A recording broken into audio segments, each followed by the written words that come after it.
All right, it's good to have you back on the paper review. I was just looking at the Mr. and Mrs. in the Vanguard. It was so interesting. That is always part of your interest in there, I must say. Yeah, so it's time to take a look at the papers. We're being joined by Barrister Jide Ologun. Good morning. Good to have you on the show. Good morning, Jide. Nice to see you. Yes, yeah, it's a great Friday. Friday. It's a great Friday. Yes. And I see the color code between you and Ngozi. I wonder if you had it planned. You had to go there. A bird whispered. All right.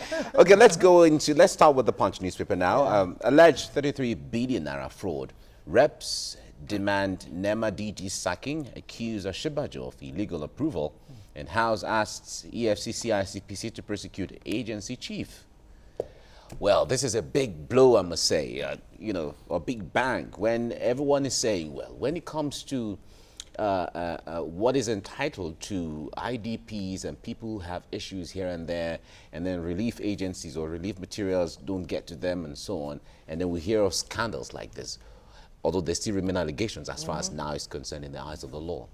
Yeah, I think that is why a school of thought posited that some are making a lot of money from deliberately encouraging the crisis we have in the country.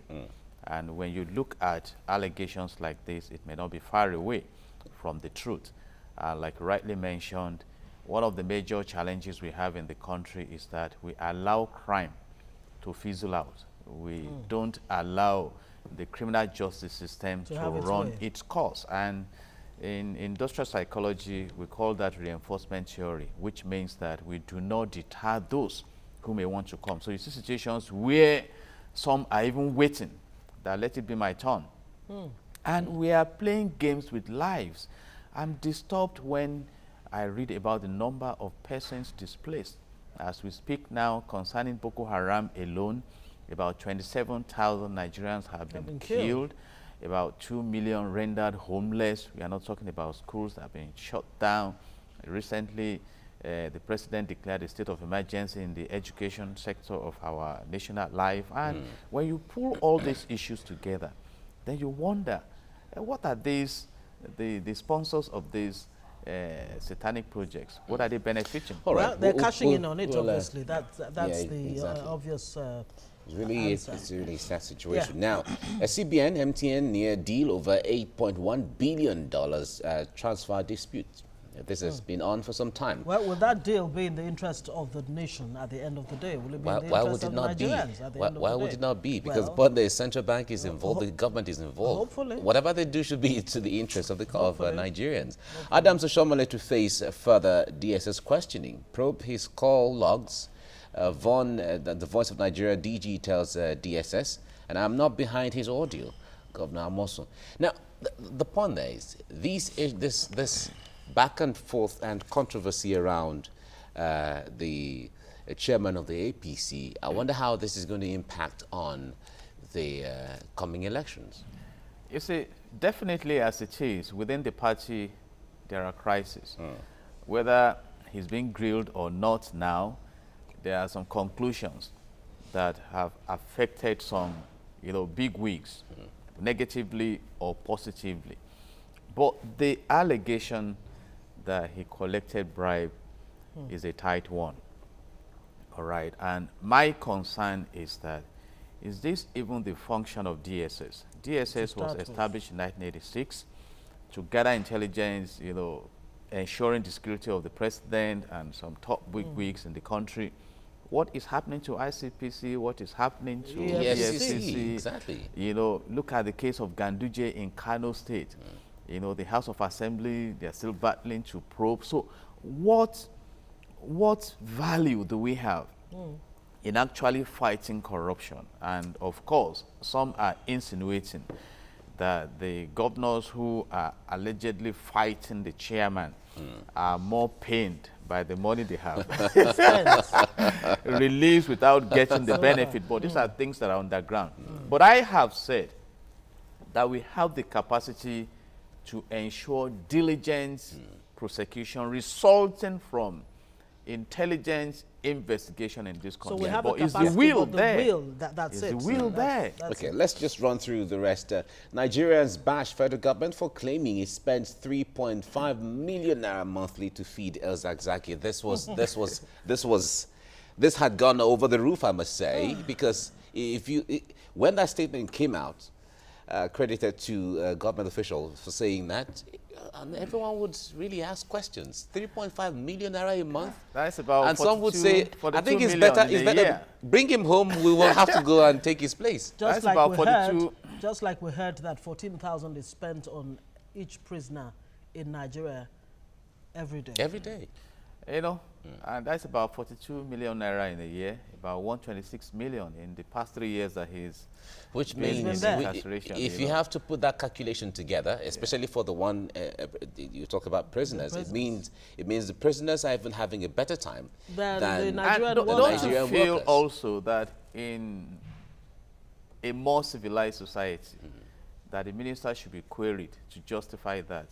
And that should even lead to resignation, even though resignation Yeah. is Well, it's not not one of Exactly. one of our strong points in this part. Okay, let's just Nigeria. run What through else do this you and have then there? we hand over to the next. Minimum wage court gives federal government labor till January 30 to submit report.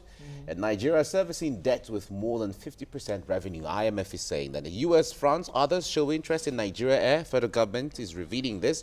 3 dead, 5 missing as boats capsizes in Lagos. This was a situation we got the news yesterday. Chinese firm allegedly sacks workers over refusal to practice Buddhism. Okay.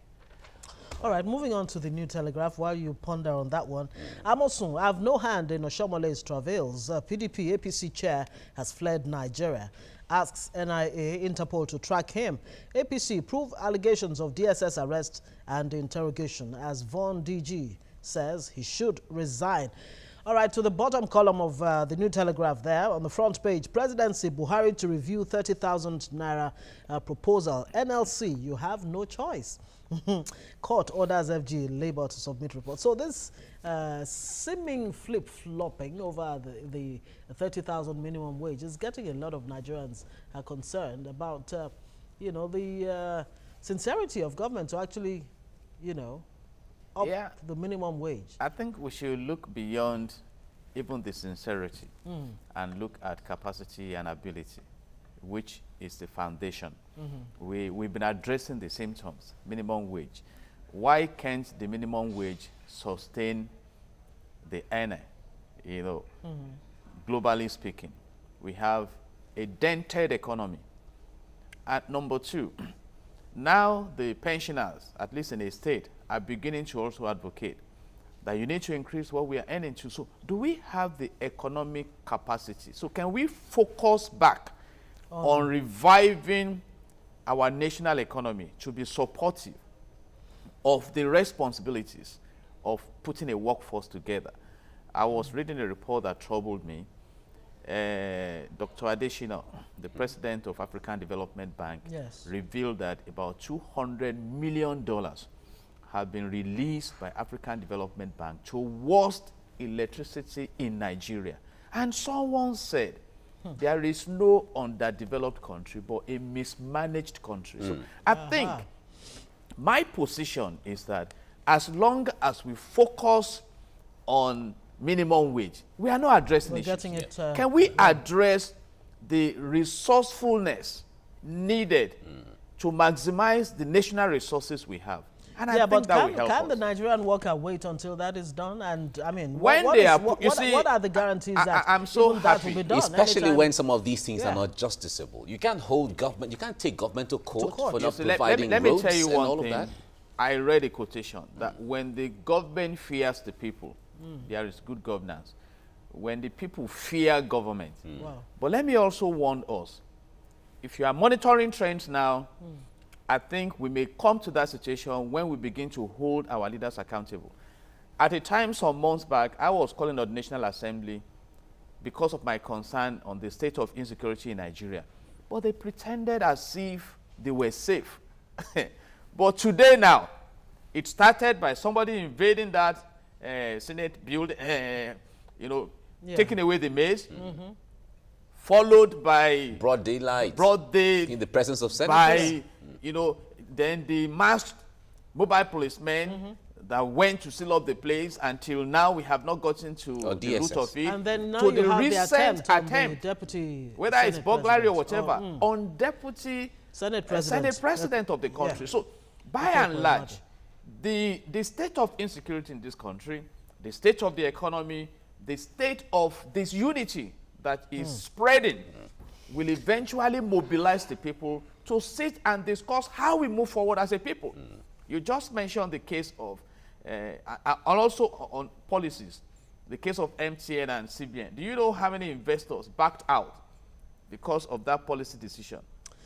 So we need to really address a whole lot of issues that will reposition us. I have said it, Rwanda is doing well now. John Magufuli in Tanzania also is, you know, things are looking up there. You check countries like Ethiopia is even taking, you know, which is like the third fastest growing and economy. Nigeria seems to be left globally, behind. you know. Okay, let's move on very quickly because there's so many issues to look at. Using sniper on beans may lead to sudden death poisoning. There's this viral video, that, you know, showing beans dealers actually adding sniper to beans. And I think we have How relevant, endangered are Nigerians? we have relevant agencies that should deal with that. You know, these are issues of regulations. And of course, I have challenged the National Orientation Agency. All agencies should collaborate to make sure that people are educated. You know, for some, it's a function of ignorance. And God says in Hosea 4:6 that to a great perish extent. for I lack think of it has to knowledge. do with ignorance. And that is why the agencies must be alive. So Nigerians are paying dearly for ignorance. Okay. Moving on. The Daily Sun is our next paper now. Primary polls, reps probe INEC parties. Ad hoc panel to investigate alleged Electoral Act violations. Okay. So when they say who will police the police, INEC, that is the ombudsman, that is the umpire, is being probed now. Will be probed now, is it? Okay. Supreme Court stops Rivers APC chair from going abroad. 3 dead, 5 missing in Lagos boat tragedy. 2 varsity students killed in Benue cult clash. Outrage over El Zakzaki's 3.5 million naira monthly feeding. PDP, IMN, senator, others carpet federal government. New minimum wage 30,000. A proposal must follow due process. Presidency. It says Buhari never mentioned any figure. You're unpopular, Okorocha replies to Zodimma, I'll defeat whoever emerges APC Guba candidate. Ihedioha is saying that. Well, all right. Moving on to the Vanguard. 4 APC governors co-opt ministers in fresh anti-Oshomole bid. Amosu visits Buhari, denies a role in Oshomole's DSS tango. Okay. What else do we have here? Power. We didn't make mistake on privatization. That's according to the Senate. Yeah, I may agree with that. But then if you did not make a mistake in putting that structure in place, probably you've made a mistake in not monitoring them to ensure that they deliver to the people. Okay. And I think a lot should be done in ensuring that people have access to energy in this country. It will jumpstart our economy and make life more meaningful for Definitely goes without saying. Buhari won't sign minimum wage until, and that's according to the presidency, by 2020, Dangote Group's revenue will be $30 billion. Huge one. FG spends 3.5 million monthly on El Zakzaki's feeding. All right, Kaduna crisis, my walk through the valley of shadow of death. Timitokwe Mustafa narrating her story there. Nigeria's second position rating in global open defecation, disturbing. Mr. President. Very, very disturbing. And there's also the report that in piped water, that we moved from about 36% to 7% in 2015. Well, he has and declared a state of emergency. A state of emergency, yes. so that means we are probably at 0%. And that's the 6th goal in the Sustainable Development SDGs. Goals of the United Nations. And that's how we are asking that the attention of government should be focused on the essence of governance, which are these key areas. Globally, there are directions given to countries that are willing to move on how to develop. And one of the goals in the SDGs is the fact for partnership. You see, and that is why you see countries willing to support countries that are willing to develop. And so we are advising And these demonstrated issues willingness are to critical. actually develop. We are still battling with Okay. the issue of IDPs, different kinds of cases. All right. The last paper now, oh, sorry, my last paper is this day, newspaper now. CBN, MTN reached tentative agreement on $8 billion fines. Mid Telecom's bank today. Federal government plans London roadshow on $2.8 billion Euro bonds. You know, anytime we float a bond, it's always oversubscribed because the Nigerian bond is always very attractive. U.S. confident INEC will conduct credible elections in 2019. NNPC slides into loss after 6 months of profit. And don't delay minimum wage bill. Labour tells Buhari and threatens resumption of hostility. Presidency insists no figure has been approved. From this back and forth, it seemed like there's still going to be some face-off between the government and Labour. Yeah. Because you remember when the president was, at the time he was accepting the report, he didn't fix a time frame. He said they'll see how they can ensure things work soon. Soon. Soon. There was law, no time frame. Soon can you be. know, when you tell me soon on a deal, no, I don't want to settle for that. Let's be specific. And like I said, I think we still have a long road to walk, except we pay attention to our economy. You mentioned NNPC now. It troubled me that NNPC is going back to BP now to sign a deal on importation of fuel.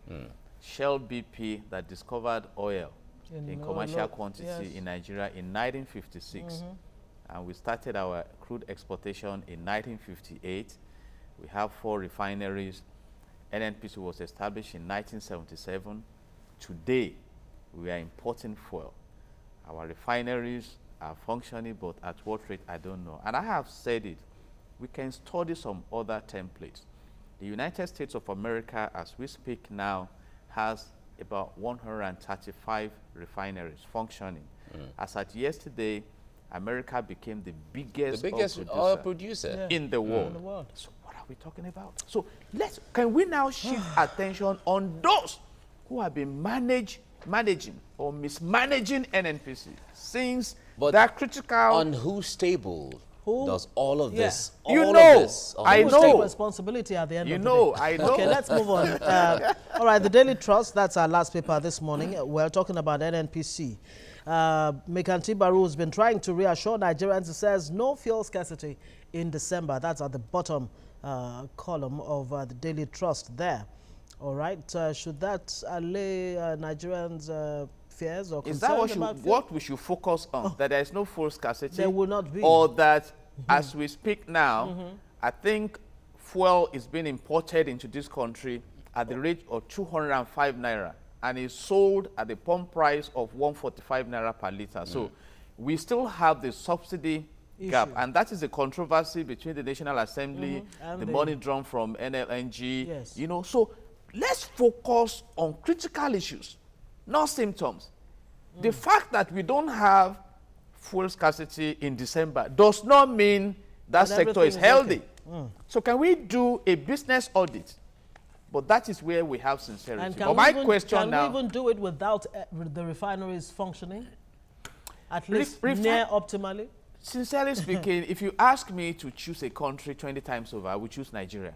There you go. Nigerians are extremely intelligent. You need to see, why do you think countries like Canada, UK, USA, we open up and be attracting highly skilled immigrants? Because they want people to drive their processes. Yes, and absolutely. right now, Canada is building the future by attracting brains from across the globe, and even though it's controlled. Going in and we are not dealing with this brain drain. Exactly. Yeah. You see, so we have all the resources, we have the capacity, but we need leadership to harness and sincerity. An analyst was saying that Nigeria, the way we are with our economy and approach to things, even in politics, that we're 200 years behind civilization. That is subject to argument. Exactly. Somebody will tell you 400 years. It's totally. Some would even say 1,000 years. Okay. All right. 60% of undergraduate projects plagiarized. Oh, okay. So they're not original ideas from All right. Oshibajo, banks need to reform. Well, very well said there. And unfortunately, the 3 die, 5 missing in Lagos boat mishap. I guess that's it for a look at the papers this morning. And if you want to get a little laugh, go to the Vanguard and look at the Mr. and Mrs. Your favorite. My favorite. All right. Thank you, Jide Ologun, for joining.